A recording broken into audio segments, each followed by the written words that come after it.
Today, as we know, we're going to be discussing the Willamette Valley, and I just wanted to bring a couple facts regarding the Willamette Valley. Certainly, we're known for our grape growing, but the largest agricultural crop is actually grass seed. So it's the grass seed capital of the United States, which is fantastic unless you suffer from allergies that can cause a problem. The Willamette Valley is also home to a river, the Willamette River, which roughly translates to Green River. It's the 13th largest river in the United States with the second largest waterfall, the Willamette Falls, located in Oregon City, just outside of Portland. And the river itself flows from the south to the north, which is kind of unique. I am David DeWitt. I'm the Trade Relations Manager here at the Oregon Wine Board.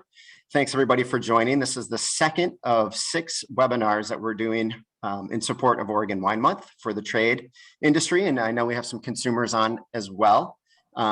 Thanks for everybody for joining for your second. We encourage you to participate as we move into May. We'll be hosting these each Monday at 2 p.m. Pacific. And we look forward to seeing you throughout the course of the next couple of weeks. I'm going to turn it over to Bree Stock. She's our Director of Education. And she is also a Master of Wine. She's got some friends here today that she'll be introducing, a great panelist of folks working here in the Willamette Valley. I will be monitoring the chat and the Q&A. So as questions arise, we'll do our best to answer them in real time. If not, we'll try and follow up and make sure to get in touch with everybody afterwards. And hello from the Outer Banks. I'm actually heading to Carolina in a couple of weeks. We were just discussing. But with that, Bree, I will hand it over to you. Great. Thank you, David. Can you let Eugenia in? Yes. We got one friend just hanging out there. Hopefully my sound isn't too bad. I'm working from a hotel today because we don't have any power where I'm at. We've got trees down because of the snow. So, you know, what do you say? This is this is life, right? But we're excited to be here today. And oh, good morning from New Zealand. Wow. That's fun. Hi, Down Under. Welcome, everyone. We are going to dig in today to our first regional seminar focus. We're going to focus on the Willamette Valley and its new AVAs. We're going to touch a little bit on how an AVA is formed, the history of the Willamette Valley, and we are then going to dive into some of the hot trends that we're seeing or that we're really excited about in the Willamette Valley today, namely Chardonnay. And we have one of the great Chardonnay makers in our valley on with us today. I do have a few friends here. We're missing one, but I think David is trying to find her out there in participants. So I would like to welcome Wynn Peterson Nedry from Ribbon Ridge. She has RR Wines with her father, Harry Peterson Nedry, who is one of the founders of our industry. Wynn has had a long career in Oregon and also New Zealand and other regions, and has really been specializing in Chardonnay for much of that time as well. So she's going to be our Chardonnay expert here on the panel today. Thanks for joining us, Wynn. I appreciate you being here. Thanks for having me. I'm excited to be here. Snowy basement. Yeah, all of our schedules are just a little off today. Julia Burke is also joining us today, and she is the Education Director at Willamette Valley Wineries Association. And Julia is going to be giving you the rundown on what you need to do to apply for a TTB, if that's something, an AVA in the TP with the TTB, if that's something you ever wanted to do, which you can. So thanks, Julia. Thanks for having me, Bree. And last but not least, or we've got one more person, but we've got Andrew Smith joining us from Antiquum Farm. Andrew has been in the wine industry here in the Willamette Valley for many years as well. He's worked primarily in the North Willamette and is now in slight mid-Willamette in one of the new AVAs. So Andrew's going to be running us through some of the key traits of what an AVA means to him and some of the details, and go into depth on what the new lower Long Tom AVA brings to the Willamette Valley. Great to be here. Thanks. Thanks, Andrew. And do we have Eugenia out there yet? I am still working on trying to let her into the panel. She says she can see us and hear us, that she's in the audience. I'm working on it. So well, Eugenia really doesn't need any introduction anyway. She has been a lot one of the founding of our industry. She is always present and always engaging here, and is working with Jackson Family Wines in the Willamette Valley, and is really one of our great mentors in this industry. So she will be on the line shortly, and we will, is there a winery map available for Oregon, or at least the Willamette Valley? Julia? Yes. I am grabbing it right now. We have a Willamette Valley one, but just a caveat, it's not the whole state of Oregon. I'll grab you the links that I can. Just a moment. Thanks for that question, Joan. And yes, to everyone out there, please feel free to put any questions in the Q&A, and also feel free to throw any conversation pieces in the chat, any burning questions that you would like to know. And yeah, where can we get one of those screensavers, Julia, with the Sasquatch, the big pot drinking wine? This is a bespoke screensaver that anyone can request, and I will be happy to make them one on a very limited basis. I think I need one. Can do. Okay, well, with that, let's get started. Hopefully Eugenia will be able to join us momentarily, and we will dig into the seminar. David, did you want to go over housekeeping, or do you want me to? I can go over it real quickly, Bree. Thank you. I'm still trying to find Eugenia, but everybody's devices should be muted. And as we mentioned, we will be monitoring the Q&A and the chat. The chat seems to be more favorable. This webinar and all of our webinars will be recorded, and we will have them available to you. Usually about the next day, we have them posted to this trade website here. And then also, throughout the presentation, you'll see some slides and some maps and information which can be accessed on the Oregon Wine Board's Resource Studio, and that is on our trade website. We'll throw the links in the chat as well, so you can access some of the information that we'll be discussing.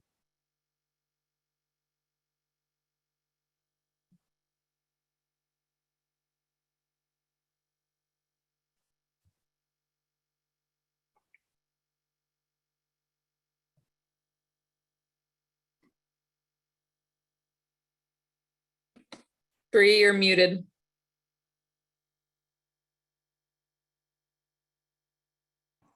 Good, you didn't just hear me swear then, at least.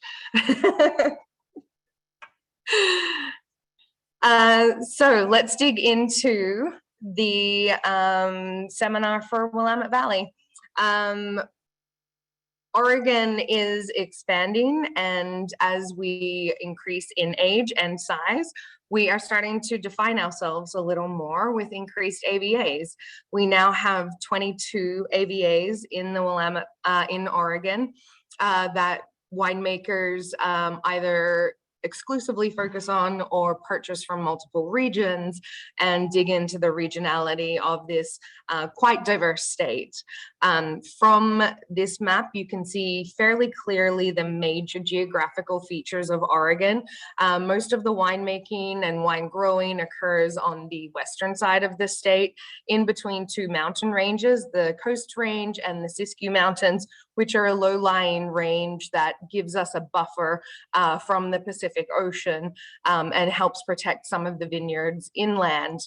The Cascade Range to the east of our valleys and growing regions is a much higher elevation volcanic range, and that really protects us from all of the heat and wind that comes from the east as well, but much higher elevation, so doesn't really have too much of an impact coming in from that easterly direction.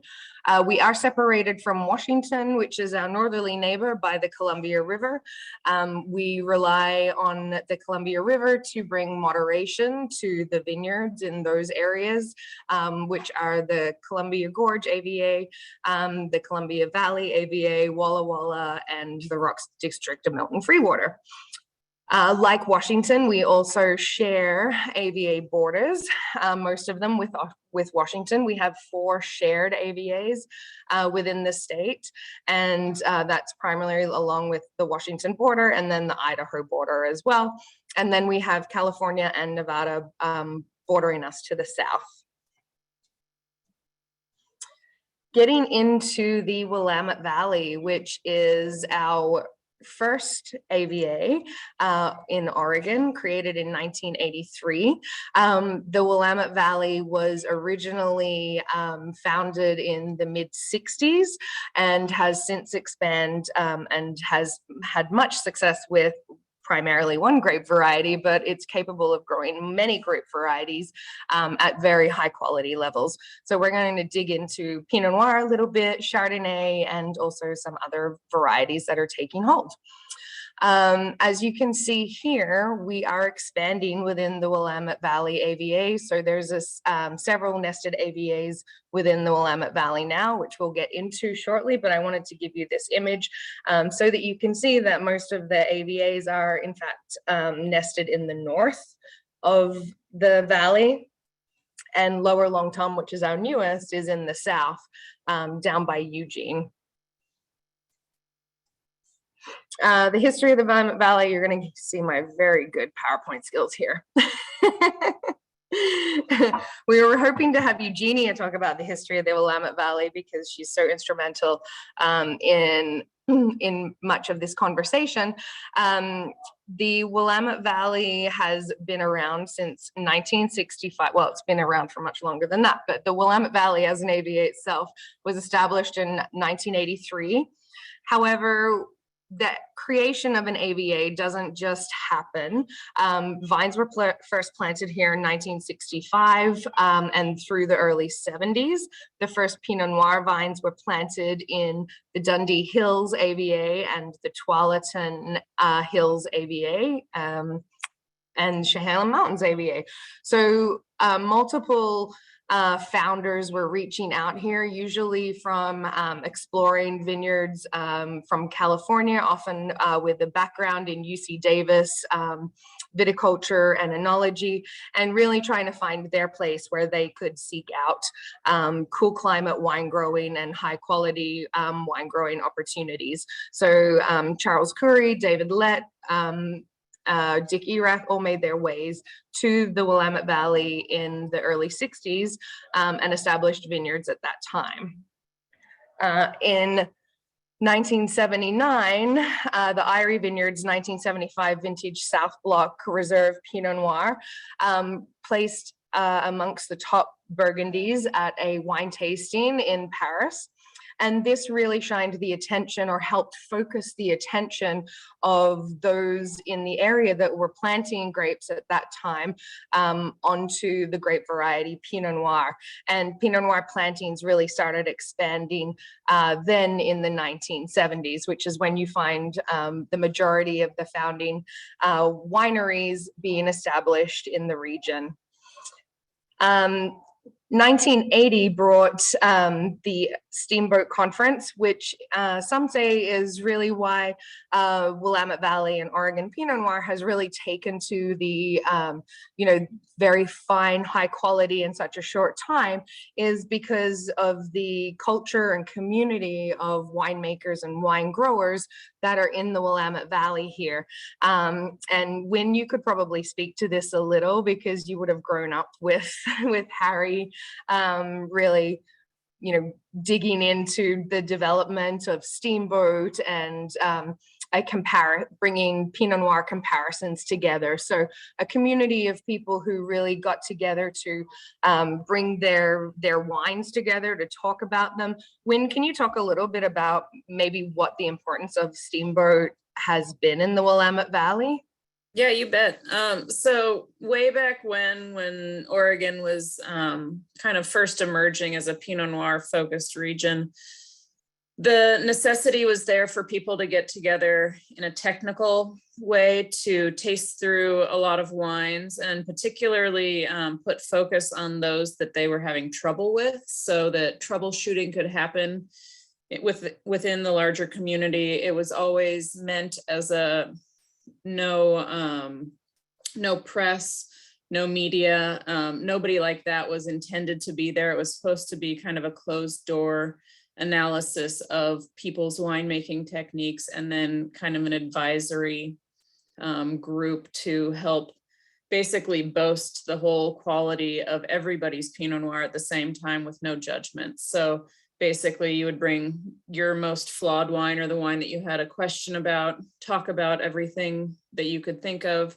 And that Steamboat group would really help everybody kind of raise the level of their Pinot Noir production. So it was always meant to be really communal. And obviously as a young person, I didn't really sit in on the technical tastings, but it was also a community building type of location where people could enjoy the evenings together and really spend summertime together, but also, you know, be there for a purpose of bettering their winemaking. So that was always really important. It also corresponded pretty closely with the weekend of International Pinot Noir celebrations. So people that were in town from Burgundy or New Zealand or California were always welcome to join and bring their input. And since IPNC was the weekend before, the weekend after usually, it coincided pretty nicely for people to just spend the week and immerse themselves in a lot of Pinot Noir for the last weekend of July. Yeah, and you know, as I recall as well, you know, being in a Pinot Noir and Chardonnay region in Australia, you know, there was a lot of, you know, community outreach and replication of Steamboat from other regions as well. And with time, other regions were able to attend and submit their wines, and it sort of became a global and broader Pinot Noir community that all began, I guess, in the Umpqua Valley here in 1980. So really, you know, a special time, and it has really accelerated the quality of the wines in the area. In 1983, and probably the same people that were putting together Steamboat got together, a group of wine growers, winemakers, vineyard managers, viticulturists, got together and started discussing you know, the boundaries for AVAs. And in 1983, the Willamette Valley ABA was established as Oregon's first AVA, and it is still its largest AVA. It's nearly 3.5 million acres in size, and stretches from Portland and the northern boundaries of the Columbia River south to just past Eugene. And so really has quite an expansive region to cover. And we have what we're seeing today, and I think, you know, Andrew will touch on this as well, is that we're seeing such an expansion of AVAs and also just places to further explore in this area as well. So people really dedicating themselves to, as the region matures, to getting an understanding and distinctiveness around that, the Pinot Noir styles in those AVAs. Then in 2006, the group, which I can see Harry in there, Wynn as well, was responsible for creating the first 6 nested AVAs in the Willamette Valley. And Harry would have definitely been in charge of Chehalem and Ribbon Ridge, where your first vineyards and winery were first established. and really starting to define the distinctive soils and terroirs, the elevation differences, the climate within those areas. So the Willamette Valley itself, a large AVA, is situated around the Willamette watershed. And Julia will touch a little bit on what can qualify or what distinctiveness has to come with a request to become an AVA. So I think I might let her jump into that with just letting everyone know that the 4 AVAs that we're going to talk about today are the new AVAs that have been created since 2019. So the Van Duzer Corridor AVA, the Laurelwood and Tualatin Hills, and the Lower Long Tom. And then finally, Harry Peterson Edgery was also responsible for the Willamette Valley in 2021, receiving the protected geographic indicator from the EU to protect the quality of Willamette Valley wines and the distinctiveness of this region, so that it cannot be, replicated fraudulently anywhere else. So Harry is always still a big part of this industry and continues to be a trailblazer in it. Julia, do you want to tell us a little bit now about the TTB process? I know you've dug in really deep to it. Yeah, I'd be happy to. So, I mean, in the wine trade, we love talking about AVAs. We love specificity. This is, something that is kind of intuitive once you are in the wine world, how important AVAs are. But it's really a great teaching tool for consumers as well.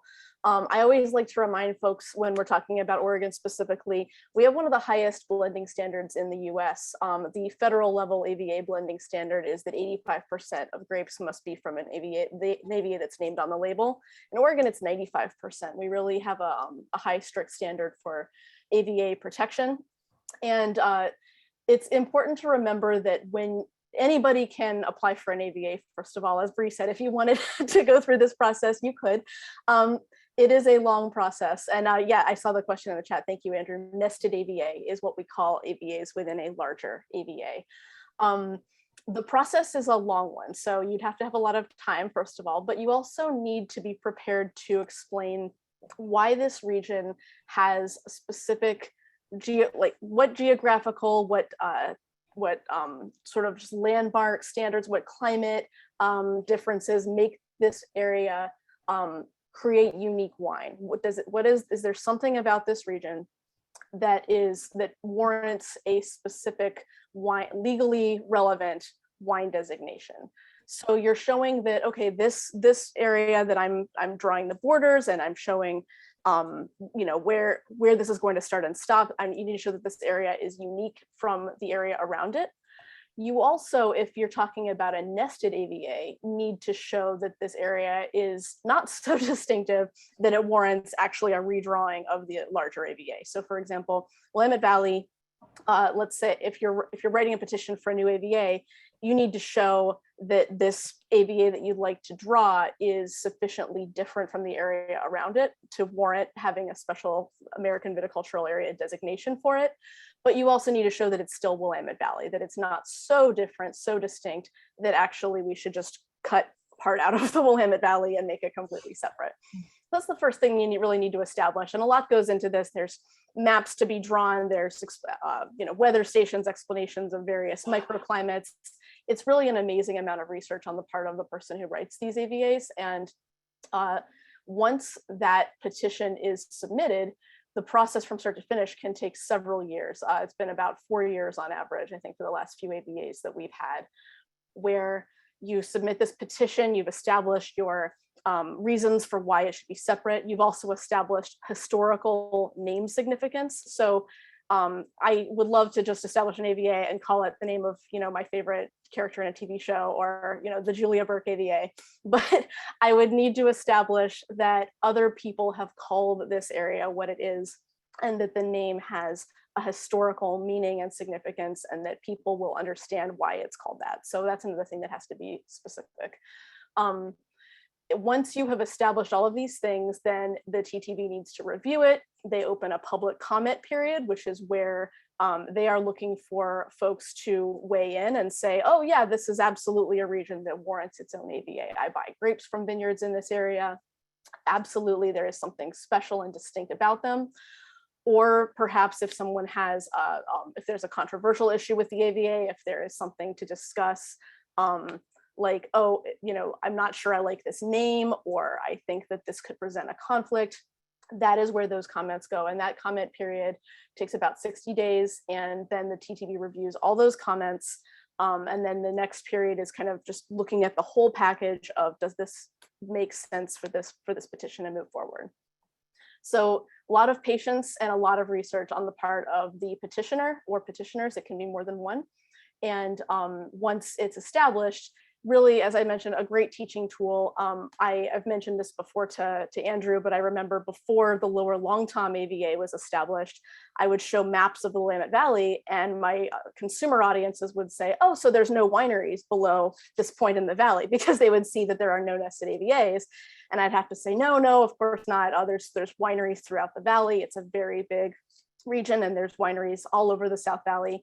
But now that there is a nested AVA there, Lower Long Tom, our newest one, it is just, so I can skip that step entirely. Consumers understand, oh, this is an area where there is enough specificity and there's a distinctive microclimate where it made sense to create an AVA there.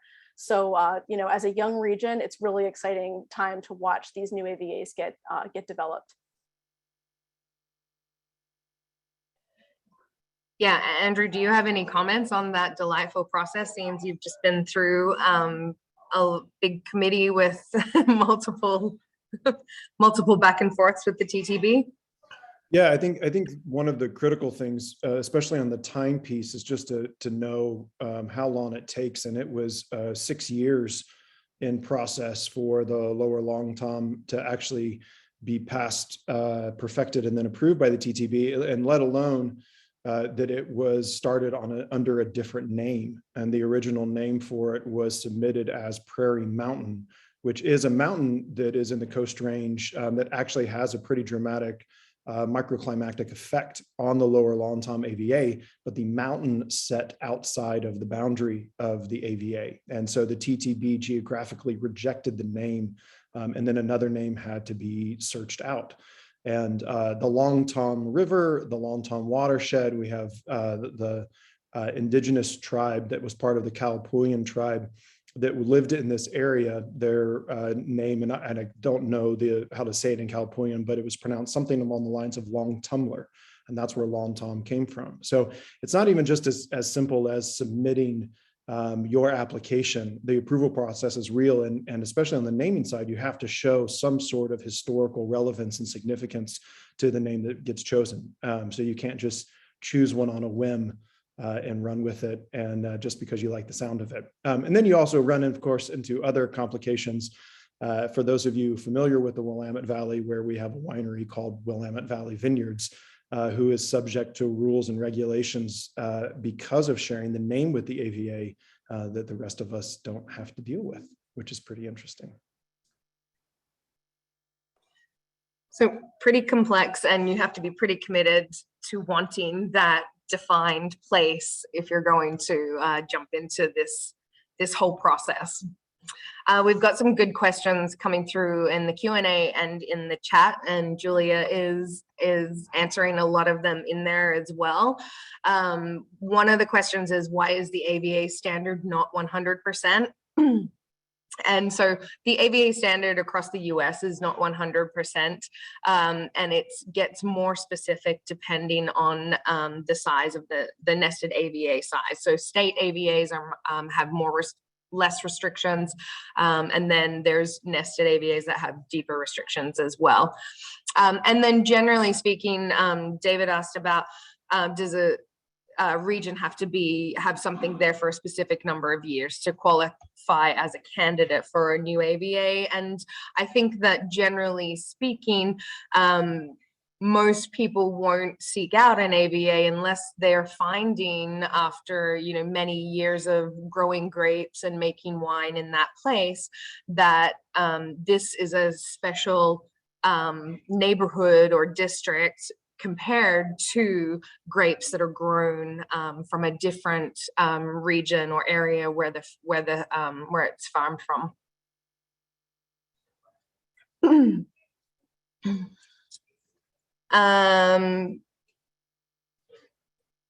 Julia, do you want to answer that question?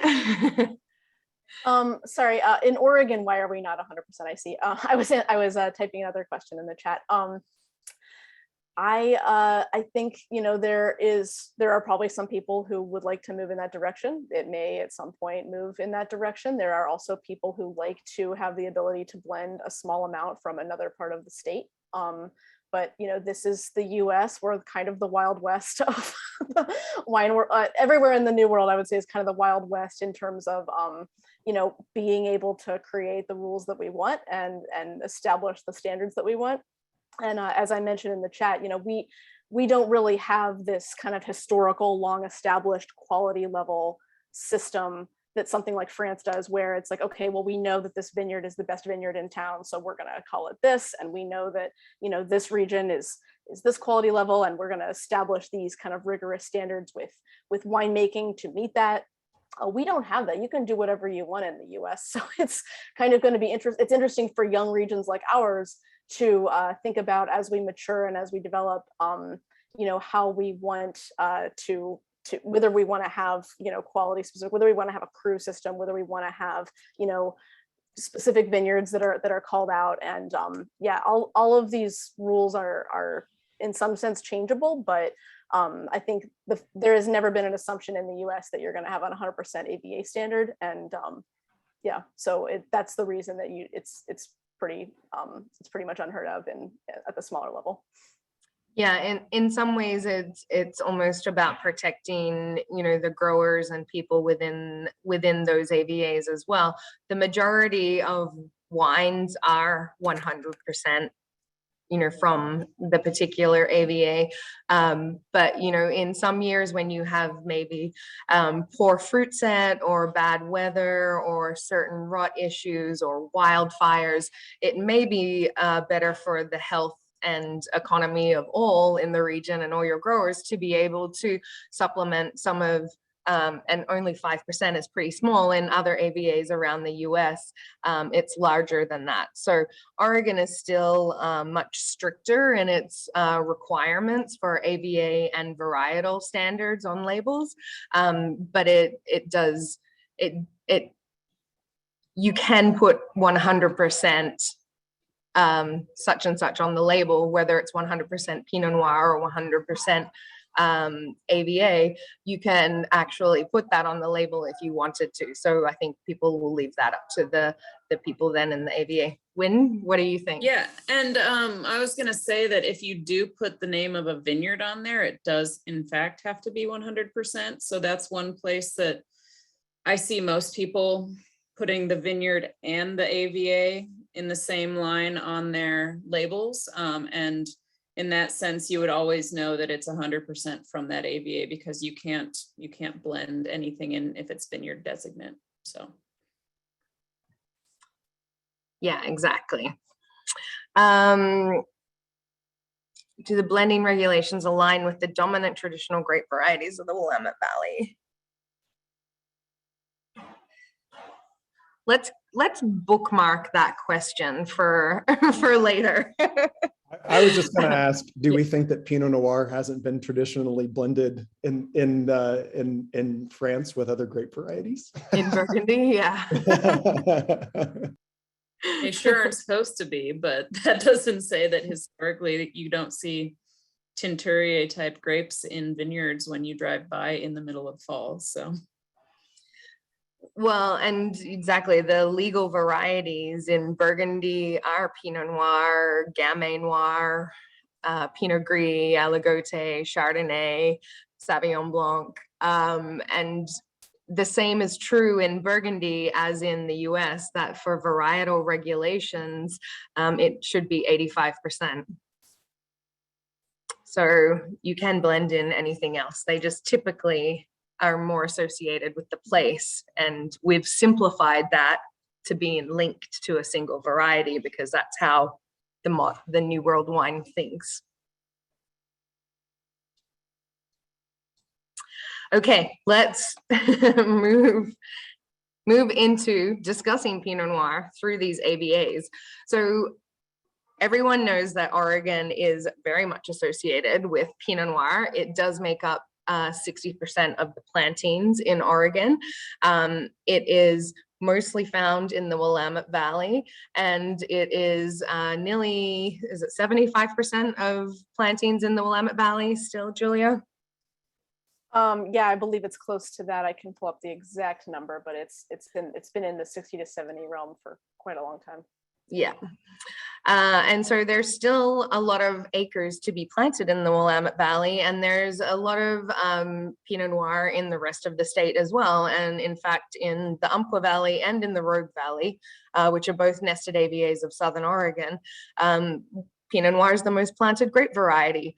So Pinot Noir is the most planted grape variety in most AVAs within Oregon. And the Willamette Valley definitely holds the top positioning for Pinot Noir.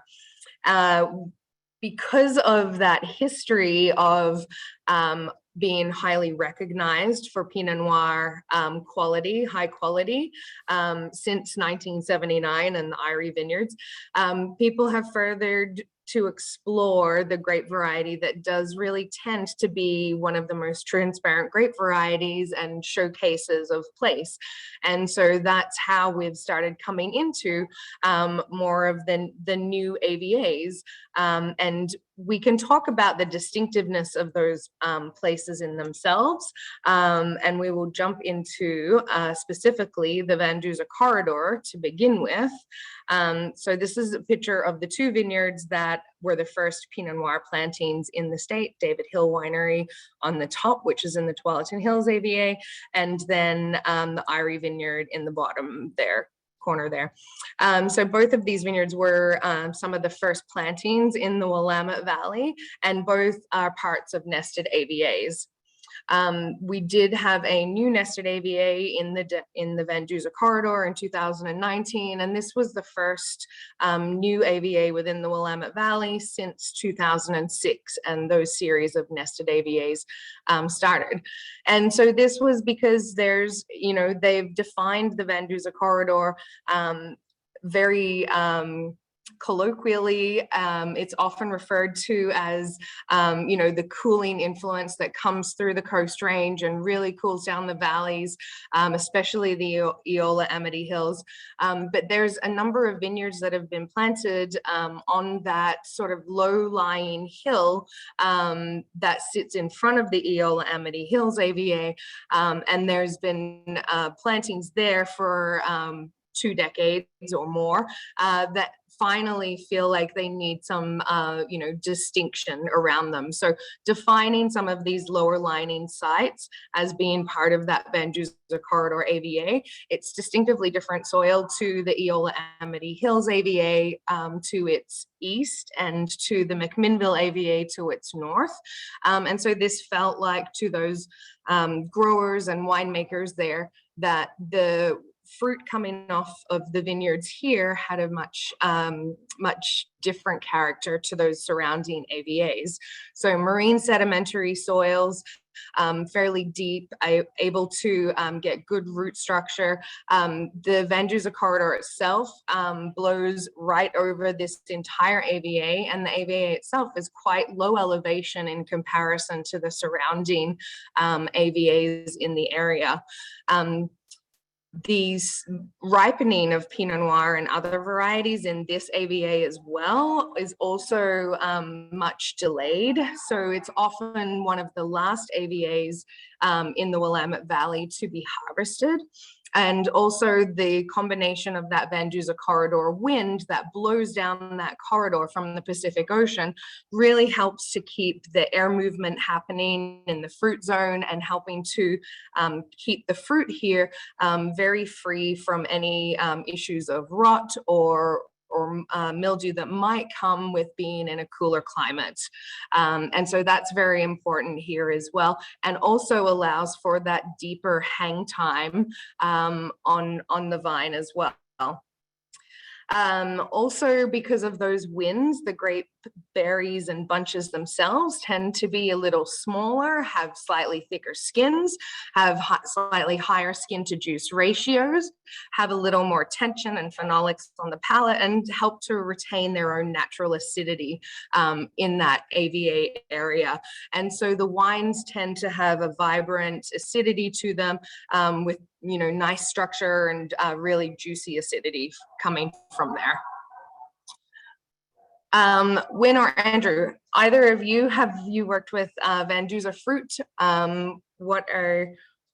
Do you seek out different AVAs for some of your bottlings? What's the meaning of a new AVA to you?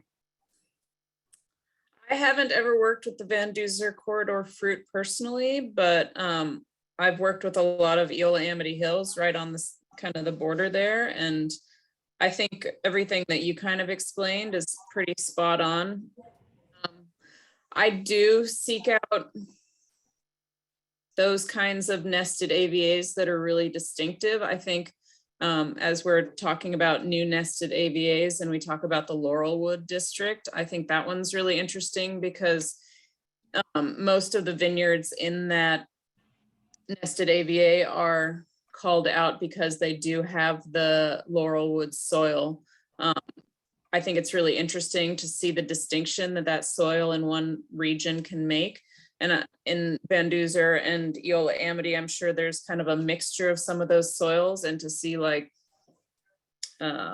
volcanic soil from Willamette or Van Duzer versus volcanic soil from Dundee Hills. I think even though they're the same soil type, the region that it's grown in and the influence of elevation and wind and, aspect towards the sun really does make a difference. So you could have completely different wines coming out of Van Duzer as you would from Dundee Hills or from Yamhill Carlton, even if there is some of the same soil type. So I think that kind of distinction is what makes it a valid AVA. Yeah, absolutely. And I think you do definitely, as the more time you spend here, you start to see those distinctions coming through in the fruit flavors and the wine flavors and the structure of the wines as well. There's definitely a conversation around the microclimates or those microclimatic impacts that are happening in each of these nested AVAs. Actually, Wynn, while we've got you up here, I'm going to get you to roll right into Laurelwood District since you've spent so much of your time in the Chehalem Mountains AVA. Yeah, you bet. And right on the other side of that 99.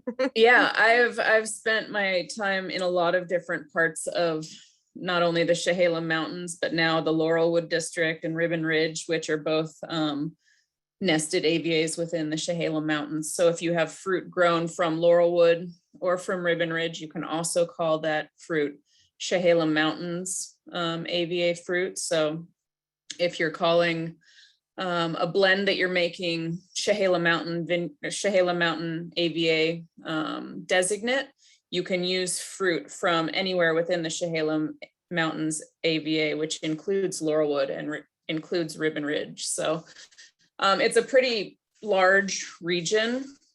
Chehalem Mountains was named before both Ribbon Ridge and the Laurelwood AVAs, and Laurelwood is pretty brand new as of the last year and a half, but it was kind of separated out from the greater Chehalem Mountain AVA because of what I was mentioning before, that soil type.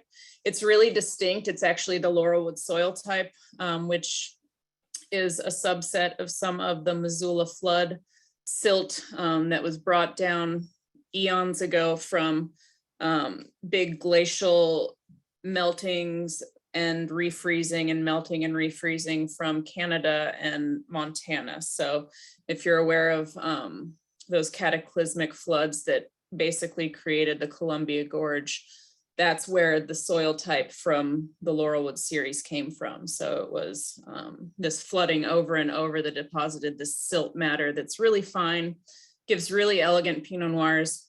The experience that I have with the Laurelwood series always gave more red fruited Pinot Noirs, more elegant tannins, probably in contrast to the Van Duzer corridor fruit that you were just talking about. There isn't nearly as much wind. It's almost more of like, it's not a valley in any sense, but it's a much more gentle slope. So it's not, you don't have the peaks of the coastal range that influence the wind quite as much. It's a much broader kind of rolling valleys there. And because of just that gentle hillside, that's why that silty soil kind of got blown there years ago and has settled there. If you have a lot of runoff and what would you call it? Yeah, if you have a lot of runoff from this soil type, you're still going to have a relatively decent topsoil, because it is all these wind-blown deposits from years and years, and because the slope is so gentle, it doesn't deteriorate quite as quickly. It's a pretty decent sized AVA. I know that Chehalem Mountains was one of the larger AVAs in the early AVA designations, but now having Laurelwood kind of sectioned out of it, Laurelwood is probably the predominant soil type in that Chehalem Mountains area. So yeah, I think the more delicacy, the prettier tannins, the more elegant tannins, and kind of just more red fruited, beautiful, classic Pinot Noir, in my opinion, is kind of the main characteristics of those, and a great place for white wines as well. So any of the Chardonnays and Rieslings and Pinot Gris that I've made from these sites over the years have been really acid driven and bright and pretty, not quite as much of the ripe peach that you would get from somewhere that's a little bit sunnier or a little bit warmer, but more of like a citrus driven whites. So that's kind of my overall view of that. Yeah, I would definitely agree with that. I know that the when I was always trying to define, what parts of each nested AVA, what do they reflect in the glass, you're always finding that really lifted, pretty floral red fruit flavors, and red florals, red hibiscus, and the whites tend to be pretty aromatic as well.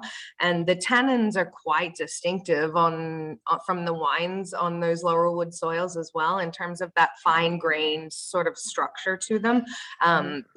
When you really do taste them next to other AVAs, I find they're quite distinctive as well. It was a great summary. I always called it kind of a silk nap. So not like chewy or dense, but more just pretty and elegant and just textural. Yeah, really textural. I love that. And yeah, some of the best Rieslings as well. I don't, all the Rieslings that I always gravitate to, I find come out of these Laurelwood soils as well. They're really pretty. Yeah. So that's the Laurelwood District AVA, and it really was some of the first founding plantings. Ponzi was one of the first up there as well. The second AVA that we're going to discuss is the Tualatin Hills, which also came about in 2020 at the same time that the Laurelwood District AVA came about. And there was,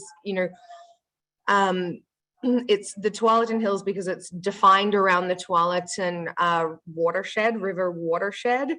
And it does contain a high number of those Laurelwood soils as well, those fine silty windblown soils, and quite deep as well. And as you can see on the map here, you can see that those winds push down the Columbia River Valley and have really deposited themselves on that Laurelwood District AVA and on the eastern northeastern side of the Tualatin Hills AVA itself.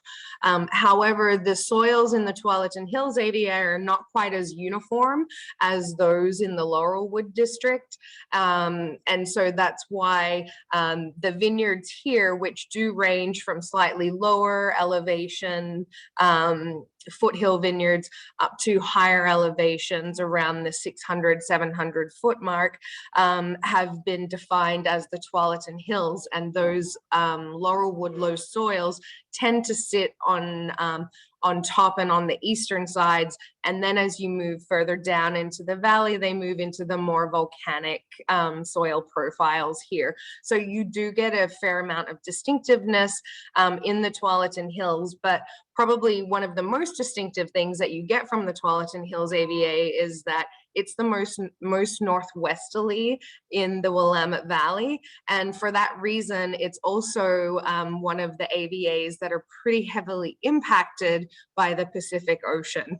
And while we talk about the Van Duzer corridor, you could sort of refer to this as being in the Tillamook corridor, because that highway runs right out to the coast, and that all of the fog and rain and wind from Tillamook get really funneled down that valley in the Tualatin Hills AVA. And so the wines here are slightly more impacted by that wind, which really is what separates them from the Laurelwood District AVA.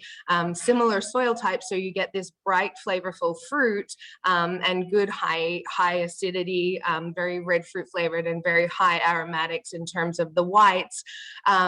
But you do sort of get a slightly more savory or rustic tannin profile because of that wind influence coming through on the berries and thickening those skins a little bit.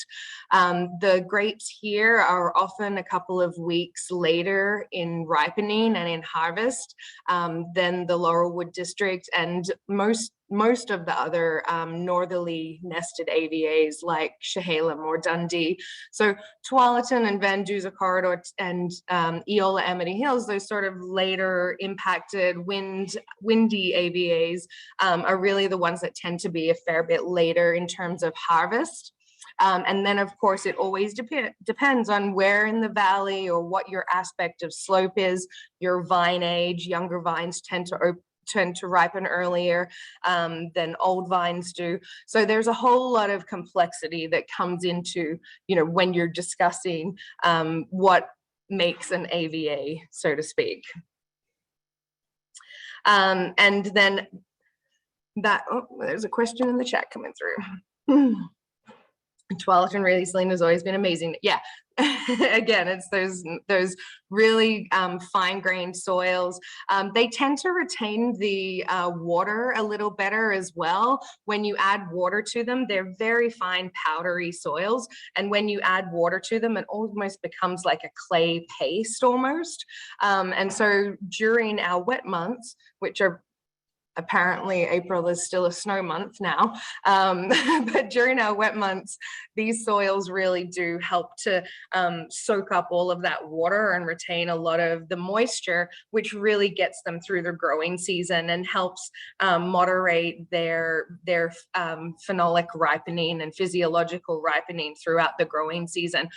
So very different characteristics from these soils and from these two new AVA, which is why they were created. So I'm sure that we'll start to see a little more vineyard plantings happening in these AVAs and more characteristics, defining characteristics coming from them as more people start to discover these wines as well. And Andrew, I'm going to let you jump in about the lower Long Tom AVA. And also I want you to touch on, why AVAs, nested AVAs, or why AVAs are important to you, or if they are, or if they're not. Discuss. Yeah, I can answer all of those questions. I think what's important, Julia, I don't know if we can flip back or someone flip back to a full picture of the Willamette Valley to again, just recognize how separate the lower Long Tom AVA is from the rest, as Julia was pointing out earlier, that there is, for the long time of answering, so there's nothing else down here. I think it's important to note that within the northern Willamette Valley, we're probably 400 some odd wineries in the North Willamette Valley at this point. And in the same geographic area in the South Central and South Willamette Valley, there's about 25. So it's not that far off to say that there aren't any by comparison, but grape growing and winemaking have been happening all over the Willamette Valley since the the mid 60s and into the 70s, and the first real commercial vineyards established in the lower Long Tom in the early 1980s. Granted, you can also go just about to a lot of other states around the United States and post-prohibition start seeing grape growing and winemaking happening in the 70s as it became also a cultural thing. And that's a big driver for also how we see wine, not just on the West Coast where we grow a lot of grapes, but also around the rest of the country as well. So specifically for the lower Long Tom, when we were thinking about what it was going to look like to file for it, what does the petition look like? One of the interesting things is we talk about the Missoula floods and the impact of those floods in the Willamette Valley a lot. Those coming down the Columbia River Gorge and into the watershed of the Willamette Valley, they actually didn't have much impact as they got farther south. So those flood levels basically petered out, and the elevation in the Willamette Valley rises as you go south. So where the lower Long Tom starts in terms of elevation is right around 400 feet, which is untouched by the Missoula floods. So the soil composition is largely ancient marine sediments from when this part of Oregon was the bottom of the Pacific Ocean that then was pushed up due to cataclysmic geologic activity. And what has happened in that lift is that, while it was still the bottom of the ocean, that there are undersea lava flows going on as the earth is essentially settling. And so with that uplift, you end up with some volcanic layers on top of marine sediments, but those volcanic layers were cooled under the water rather than being weathered like you might find in the Willamette Hills or up in the Dundee Hills in the northern part of the valley. So that's one particular thing, that soil type it is a homogeneous soil type for all of the lower Long Tom AVA, which is called bell pine, is that mix of sedimentary and volcanic. The topsoil, that volcanic layer, can range usually from around about maybe 50 inches at the deepest to about 8 at the thinnest. And then underneath it is just fractured and friable sandstone. So if you get a hold of it, you really can just break it apart and it turns into dust in your hands, which of course allows for a lot of, it doesn't allow for a lot of water retention. We'll say it that way. So there tends to be a bit more of digging for water. We're also in a little bit of a rain shadow, so nestled in just to the foothills of the Coast Range, which you can see in the photograph. That's actually a photograph of Antiquum Farm on the presentation, and that it is just timberland until you get to the Pacific Ocean. So that rain shadow does have an effect where even during the harvest season, the city of Eugene is about 20 some odd miles as the crow flies. It can be pouring rain in Eugene and still be dry out at the farm, out in the lower Long Tom AVA. So it really does have a significant impact. There's lots of other things, microclimatic things, wind patterns, all this kind of stuff that we can get into. But in the formation of the AVA, it really is it's a group of people coming together to say, we've been here, we are here, we're farming here, we're working here, and we're looking for some sort of recognition in order to be in a delimited area. It is still not defined as to what the wine quality, character, and perspective is from the lower Long Tom AVA. Some of that is just the lack of concentration of wineries and vineyards. I think we have 10 producing wineries in the appellation at the moment. If you were to head, of course, north into the nested AVAs, the Van Duzer corridor probably has about the same amount, a bit more acreage of grapes, but particularly as you get into Yamhill, Carlton, Dundee, Ribbon Ridge, that concentration goes way, way up. And there is more of a defined character to actually see from producer to producer to producer, but it didn't just come out of nothing. It's because the people were working there, sharing ideas. We talked about the Steamboat Conference earlier in the presentation. Those kind of key things that have driven a lot of what has happened in the North Willamette Valley haven't touched as much down in the South Willamette Valley. So with the lower Long Tom, there's a really big question about what it will be. It's not so much about what it is.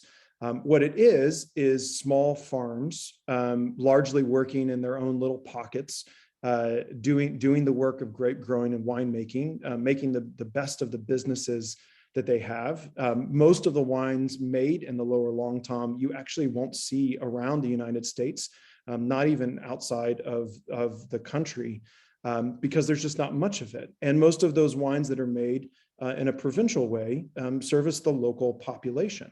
There's a few wineries, Antiquum Farm included, Broadley, Brigadoon, that do have a bit more national reach. But again, this is about what happens next. And from our lens, there is a really big important piece about cultural terroir. So we talk a lot about sort of, the impacts of climate and soil and everything else, but the people really make a big difference. So what practices, now that we have this thing formed, how strong our community is, the decisions that we make, the people who come exploring, who might want to plant vineyards in a new appellation. There's some sense, I think, really where it's still quite possible that, when we're talking about Pinot Noir, that the best Pinot Noir vineyard in Oregon has yet to be planted. And that kind of exploration can be really exciting. And maybe that place is in the lower Long Tom. Maybe it's somewhere on the east side of I-5, closer to the Cascade Range that we just haven't gotten to yet. I mean, you have to also remember, and if you look at the picture of Antiquum Farm in the corner, and you see all that timber, that is still the majority of the land as we get close to the mountains on either side of the valley, is it's a lot of planted timber for the timber industry. That is not technically forest. That's a house. Those are a lot of houses planted and being prepared to be harvested. So there's still more exploration to do. And certainly I think the lower Long Tom, as we see other new AVAs, nested AVAs get established, they become a great question of who will make the impact, and what will we see, what will the community look like, and how will culture drive the terroir, so that maybe in another decade, we can talk about the lower Long Tom in the same way as Ribbon Ridge, as Dundee, as Eola Amity, as Laurelwood, as the Chehalem Mountains, and have a better understanding of what it actually means for the wines. But luckily, I mean, at this point, we're excited that it's up to us to find out what that is. So I don't know, come plant a vineyard. Is that what I'm saying? Now I want to come get some land down in lower Long Tom. Okay, so the price of grapes just went up, and yeah, it's part of the joy of this. I mean, I think someone asked a question, and maybe it was answered a little bit earlier in the chat, about the association of wine quality and a nested AVA. And even if we looked at like an AOC or whatever other delimited term we're using around the world of wine, I personally don't see any sort of delimited area as being necessarily correlated to quality. Quality happens because the people are there doing the work. It's not the governmental agency circling a piece of land and saying, well, thanks for proposing this, now we have a boundary. Like, that doesn't mean that outside the boundary, the quality is any different, or that inside of it, the quality is somehow better. The quality remains up to us when it comes to our own grape growing practices and winemaking. I think that's what the important differentiator is between, the conversation about Crus and Grand Crus and the more traditional Burgundian system or French system, than the AVA system in the US. Is much more about, what does this piece of place mean to us? And it can be more of that cultural conversation, the cultural terroir of that AVA in place. And I think when Ribbon Ridge has sort of defined itself in its TTB application as being a organic, focused AVA, where all producers sort of, prescribe to organic farming practices. So that's sort of the power of where the AVA can go. Yeah, we kind of have a self-prescribed sustainability movement. And so the idea is for everybody to either be live or eventually go to organic or biodynamic. And I think that's the first AVA. Because it's so small, we can do that. There aren't that many grape growers in that one little AVA, but that's the power of being part of an AVA community, is being able to sway the other people in your region if you all have a similar mindset, getting on board and coming together for a joint purpose. Yeah, one of the conversations that we had in the establishment, which this will get to a question that popped up about vineyard acreage price, is that an AVA is not a magic fix. It doesn't magically make people think that you make quality grapes. Now, it lets people know that there are wineries in our region on a testable level, for sure. But there's a real sense of like, this doesn't make your sales cycle move faster. It doesn't mean that your prices can all of a sudden elevate. There's still work to be proven. And certainly, you know, that approach there are approaches that can be taken. So for instance, if we're talking now about what is the cost of buying land in the lower Long Tom AVA because of the AVA, I wouldn't say that it actually has changed it all that much. Yeah, relatively, land prices in Oregon are some of the, how do I say, they're the lowest when we're talking about buying into vineyards, but probably that you can find in a lot of places in the United States. It's part of the reason, and I wish Eugenia was able to be on to talk about the part of the interest of California investment and also international investment in the Willamette Valley really is about land prices. Certainly it's about access and taxes. These are all horrible things. They're about love of wine, and people love wine and they want to be here. But there's a lot of things, good business decisions that can be made about being in the Willamette Valley. So probably right now, if you were to come into the lower Long Tom and you were talking about plantable acreage for a vineyard, you'd probably end up paying between $25,000 to $35,000 per acre. And then, you know, say it was a 20-acre plot, and you had 10 acres that were determined to be plantable, you could use that $25,000 to $35,000 per acre as a marker, and then probably the rest of the acreage would land somewhere between $6,000 to $8,000, depending on what it was. And this is excluding if someone has built a home on it or not. But to head up to the Willamette Valley, what's a planted acre or an acre of land in Ribbon Ridge cost these days? I'm not sure I even know. We bought ours in like the 80s. So I have not shopped around, but I'm sure somebody out there in the chat, like, I don't know if Harry's on here, but it's probably 75 or 80. Yeah, it's I'm closer guessing. to 85,000 an acre for 85,000 an acre for known AVAs that have been established a little more. For unplanted. And then you add another 30,000 an acre to establish vines and buy vines and put in posts and irrigation and whatnot. So again, it depends which part of the AVA you might be in, what vineyard you might be planting next to, if any. Are there any others in your neighborhood? Because we're still looking at fairly large AVA sizes. So Ribbon Ridge is very tiny, so there's not a lot of plantable acreage left in Ribbon Ridge. So I would think that the pricing in Ribbon Ridge is going to be a lot higher than say in some of those other AVAs as well. So I think there's a lot of things to consider there, like with any real estate purchase. But there's definitely a reason why a lot of Californians and French investment is coming to Oregon. And I think, yes, price has a great deal to do with it, but also the natural resources that are around it, the access to water, the fact that we still have water the majority of the time. There's generally not a lot of hazards in this area yet.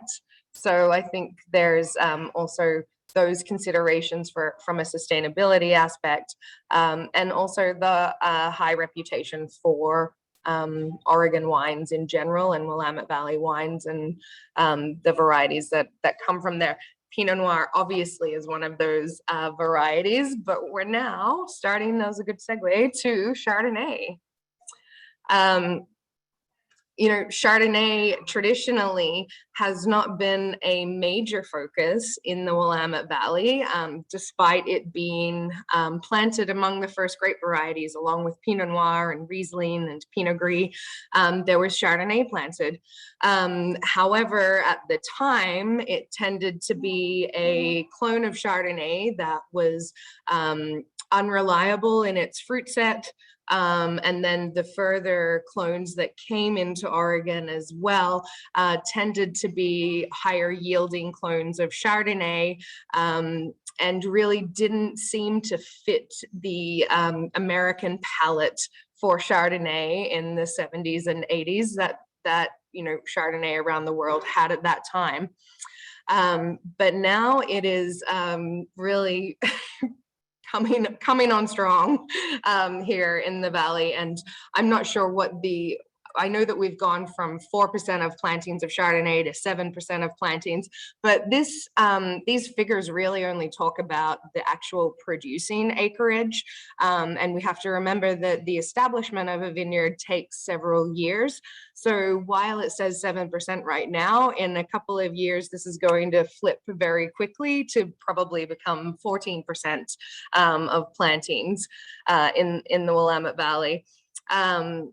And when you have really, been a part of the Chardonnay movement from the very beginning here in the Valley, and working with so many different clones, different winemaking techniques, and really been part of the new plantings that are happening here. Do you want to talk about what you've seen and what you're excited about by Chardonnay? Yeah, of course. I think, one thing that Bree mentioned is that it was originally one of the founding grapes of the most recent Oregon wine industry, meaning that when David Lett planted Pinot in 1965, he planted Pinot Gris and Chardonnay in the same time period. So Chardonnay, because it was grown right next to Pinot Noir and Burgundy, was pretty much the first thought of a lot of grape growers in the Willamette Valley, even from the beginning. So it was, it's the white pairing to the red wine of Pinot Noir. So it's been here since the beginning, but I think in the beginning where a lot of the US wine grapes were coming from was California. And so because California has a much different growing climate than Oregon has, especially in the early days, a lot of those clones that people were bringing up from California to plant here in Oregon weren't ripening as fully as we would want them to. We love our acid in Chardonnay, but there's a difference between having some acid in your Chardonnay and having some Chardonnay in your acid. So those grapes were just, it was almost undrinkable in some cooler vintages back in the early days. So the clones were really frustrating, I think is the best word. Some of them were seeded for high production in California also, because California Chardonnays in the 60s and 70s sometimes were made for production purposes, for going into a gallon jug or for, high consumption rates. And it wasn't necessarily made for the boutique style that Oregon has been fostering. So not only did we need, smaller cluster sizes, we needed later or earlier ripening styles. So a lot of that changed in the late 80s when David Adelsheim, he was pretty much the spearheader of bringing in a lot of Dijon clones Chardonnay into Oregon. Dijon clones arrived in the late 80s, and it really changed the way that Oregonians were growing Chardonnay. These Dijon clones were suited more for the French climate than for Californian climate, which means that they could ripen in slightly cooler temperatures and shorter growing periods. They had smaller, high density clusters like the Pinot Noir clusters that we're used to here. And they did still have acid, even though reaching full maturity a little bit more quickly.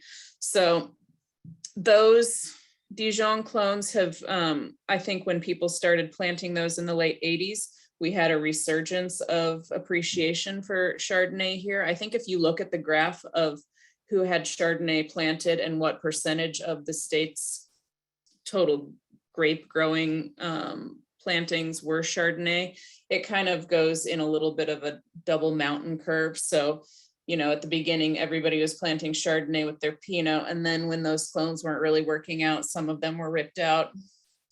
Some people lost interest. And then as Dijon clones gained some traction and people understood that they actually did ripen better in Oregon, the resurgence comes again. And I think we're still going up. So if it's 7% now, it probably was down as low as, like 4% 10 or 15 years ago. Before that, it was probably higher again, but I think we're gonna keep going up, as Bree mentioned.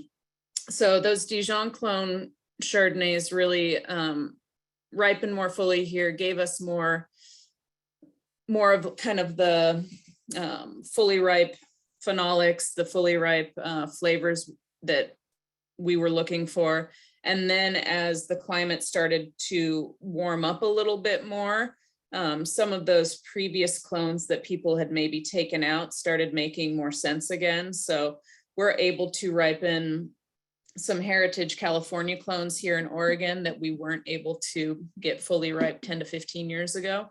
So people are starting to plant again some of those clones that have kind of made their mark in California Chardonnay growing regions. So things like Mount Eden, things like Wente clone, things like the 108 or the those Draper clones.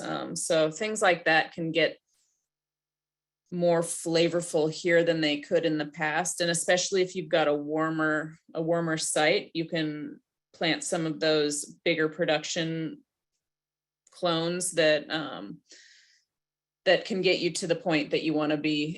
I mean, it's all stylistic here in the Willamette Valley too. There are some people that would prefer the clusters be as big as my head. And there are some people that would prefer that they be the size of my fist. So I think the variety that is available and useful here in Oregon now is really making a big difference. So I think you're going to see a lot more Chardonnay, anywhere from stainless steel fermented and bright and flashy and slightly larger production, to really fine, high quality Burgundian style Chardonnays that are made from, 2 tons an acre, 2.5 tons an acre, 3 tons an acre, just like Pinot Noir is. So, intensity of those flavors, and not necessarily super ripe, but intensity of flavors and acid balance and all of that. So yeah, I think with the Dijon clones and now with some climate change, we're really seeing the full potential of what people want to do. And we have a bigger palette, not this palette, the palette like of colors, of flavors, of clones to work from. So yeah, absolutely. And I think that complexity is really going to give us, like with Pinot Noir, a lot deeper conversation about the variety in the Willamette Valley. And when you mentioned something that I would like you to come back and touch on, because it's something that we all talk about here in the Valley, is that I guess more Burgundian style of winemaking. And we hear that about the lees tightening, and the tightening that comes from extended lees, or the transferal, so from oak into back to tank, but with lees. Can you talk about that a little bit? Because I know that you've probably come full spectrum, and the last winery that you worked for, had a Burgundian consultant, and so you probably have a unique ability to speak to that as well. Yeah, I think there are a lot of people in the Valley that have been making Burgundian style Chardonnays for a very long time. That's the great thing about the age that we live in, is that at least half of the winemakers here in Oregon have spent some time in Burgundy and come back with a lot of the techniques and the tried and true methods that Burgundians have been using for hundreds of years to make their wines, and that includes Chardonnay. So there's definitely kind of a resurgence of this phenolically present, bold acid, but fully ripe Chardonnay that is so distinct from the Chardonnay that everybody talks about when there was the ABCs of Chardonnay. So anything but Chardonnay.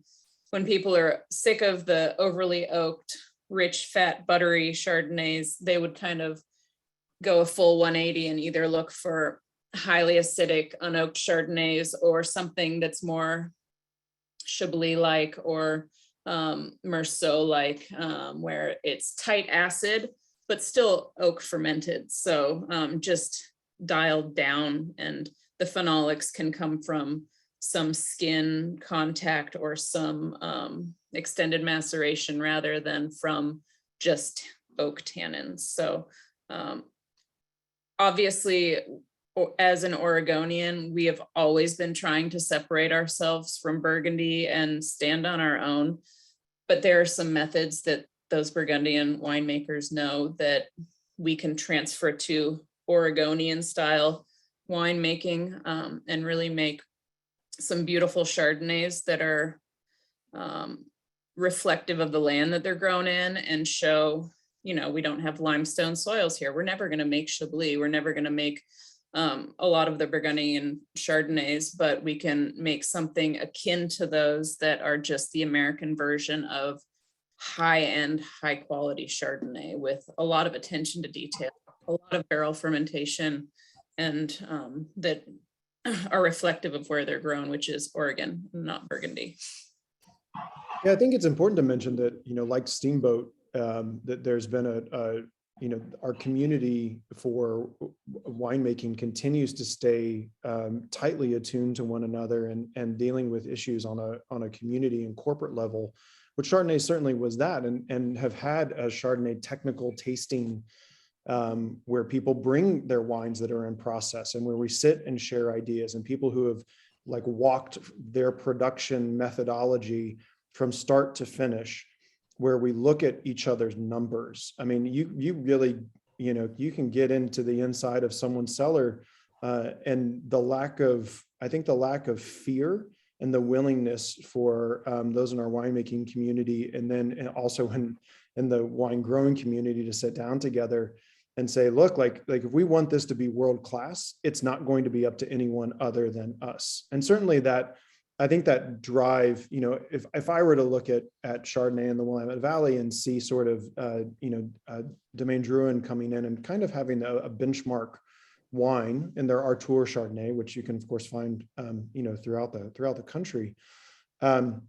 It was again moving with some folks from Burgundy taking an interest again. And I remember an exhortation at one of those technical tastings years ago, where Dominique Lafond just said, look, like if you want to, you can keep planting Chardonnay in the lower parts of your vineyards, but until you put it where you would put Pinot Noir, it's not ever going to be great.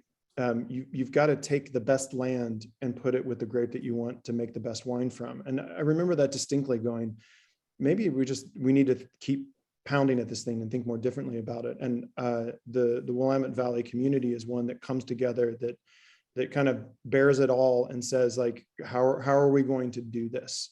And I mean, I would say when maybe since you've been here longer, you have maybe a little bit of a different timeline, but particularly like the last 10 years have been really extraordinary for Chardonnay production. Yeah, I mean, the last 10 years has definitely been when Pinot Noir has finally hit its best stride. And I don't think there's a lot of room for improvement in Pinot. And I think winemakers are constantly looking for more barriers to break. And so Chardonnay was the obvious next thing, even if there's more amazing Pinot Noir you can never know enough about it. But we got to a point in the Willamette Valley where Pinot Noir was steadily really great quality. And so I think that's the perfect time for another grape to make its kind of appearance and get a lot of attention.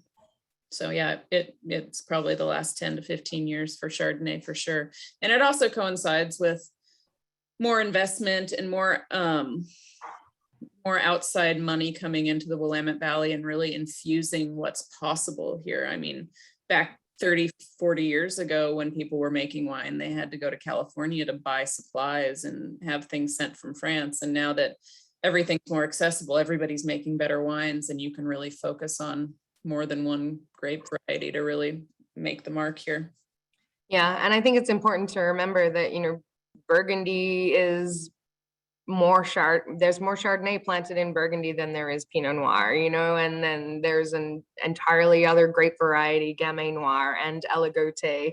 So I think that there's, you know, to your point, when that now that there's, you know, an established confidence and top of its game with Pinot Noir, there is the ability for, you know, a relatively small family, you know, focused region to now start to focus on other grape varieties that would work well here as well. And I think that's also why we're starting to see, you know, more interest in Gamay Noir being planted here, Aligoté being planted here, Riesling, Syrah, you know, there's Cabernet Franc, there's a lot of Chenin Blanc, there's a lot of different grape varieties that are quite capable of being fine wine here in the Willamette Valley. And I feel like it's now that there's enough sort of collateral and people here to be able to further explore that. And so it's exciting to be, you know, we're only, what, a 55-year-old region, you know, there's a lot to continue to explore. And that only happens when you have, you know, to your point, Andrew, that collective community of people who want to focus on doing everything greatly. But the more people you have here, you have the ability to, you know, really focus on a number of great varieties for the region, not just a single one. Not that Pinot Noir is going anywhere by any stretch of the imagination. Now's the time to talk about the resurgence of Pinot Gris. Yes. Old vine Pinot Gris. Old vine Pinot Gris. I feel like, yeah, I mean, that's one thing that will distinguish, you know, great Pinot Gris from good Pinot Gris is age of vines. And that's, I mean, any grape variety you could say that for. Yeah. Yeah. The age of vines is very reflective in the quality of the wine. You can have a teenage grape vine that's like 10 years old, and it will never give you the same depth and complexity as a grapevine that's 30 years old. Yeah. There is a question in the chat about talking about Pinot Blanc. I'm not entirely sure what to say about Pinot Blanc, but having made a good amount of it, there's not a whole lot of acreage in the state, and that runs. I mean, if you're tracking the conversation about how many acres of Pinot Noir there are in the state, and then you saw how many acres of Chardonnay there are, there's only one more grape that has more acreage than Chardonnay, and that's Pinot Gris at about 5,000 acres. Everything else is smaller than Chardonnay in terms of its planted acreage.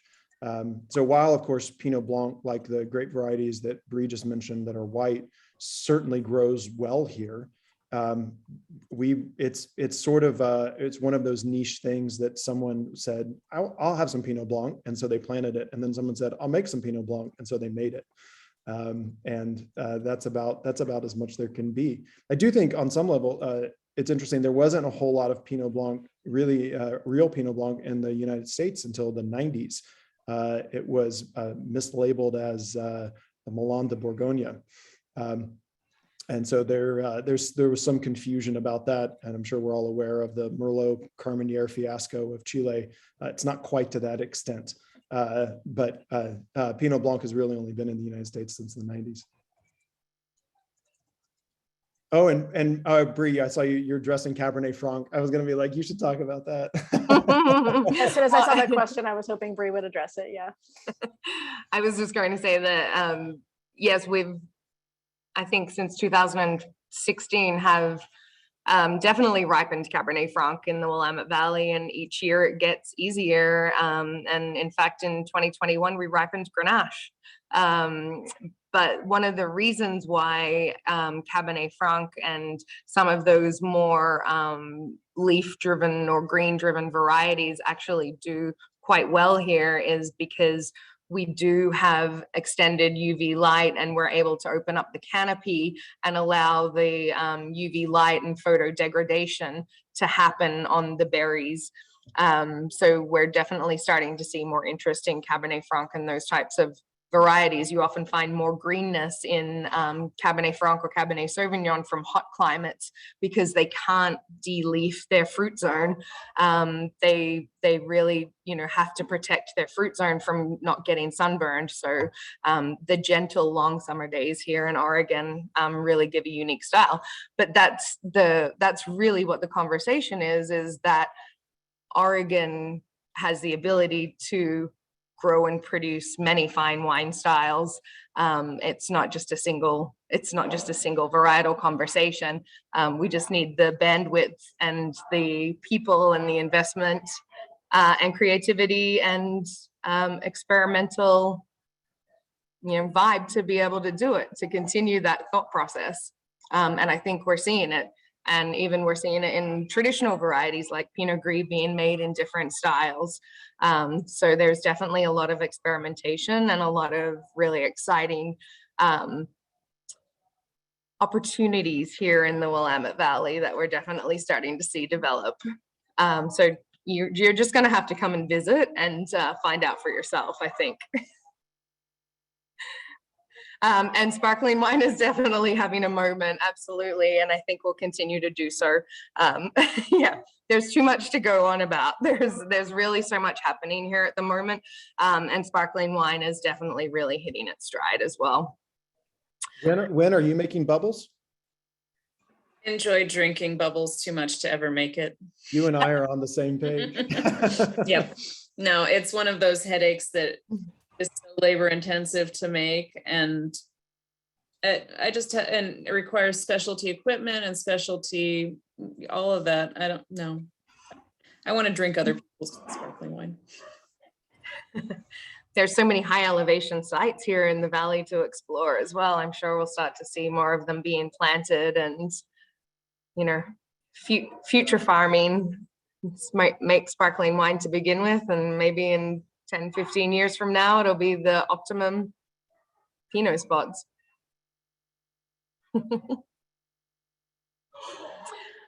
Okay, we're definitely over time. I haven't even looked at what time it is. Yes, it's well over time. Thanks everyone for hanging with us, those of you that have. If you have any further interest in exploring some of the distinctiveness and commitments to sustainability in Oregon, here are a few websites that you can look into.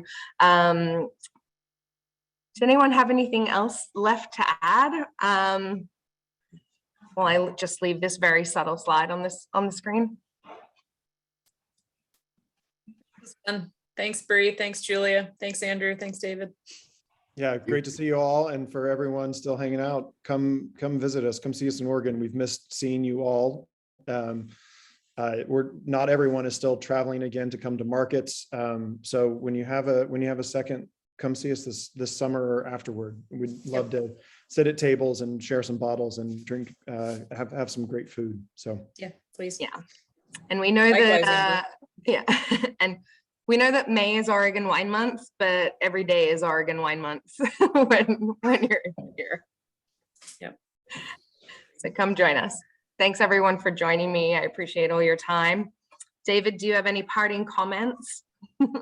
I'll just thank everybody. That was a great webinar. Julia, thank you so much for popping in the chat and supplying great information.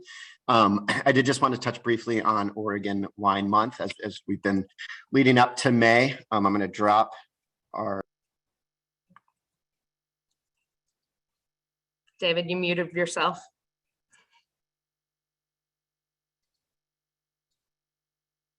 Sorry about that. Thank you. So I dropped in the chat our toolkit where you'll find assets to promote Oregon wine. There's also links in there for the Willamette Valley Wine Association's assets as well. So there's creative artwork and digital files to promote wine. Oregon Wine Month is really an opportunity for us to just focus on promoting wine and selling it, but also just to develop a deeper affinity for Oregon wine and getting it in people's glass. So that toolkit will be very helpful. And the next slide, please. The next one. The resource studio, I also wanted to mention, I did at the top of the call.